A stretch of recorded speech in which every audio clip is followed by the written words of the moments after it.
So, yun po. For the Stala Thoughts events, please.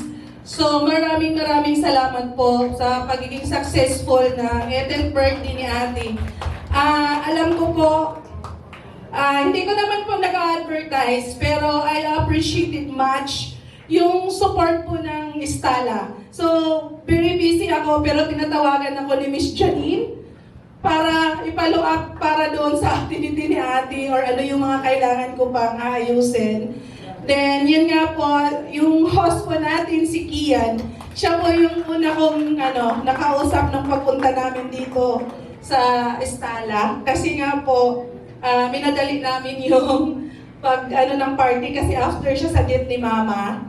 Then before kami umuwi ng Davao. So, yun, nag-book lang ako sa kanila tapos pag-uwi, gano'n na. So, thank you very much, Janine, Kian, and all the Stala representative. Even kanina, alagang-alaga nila kami dito from Pictorial, doon sa taas, sa 5th floor. So, ganun po sila mag-alaga ng client nila. Thank you very much.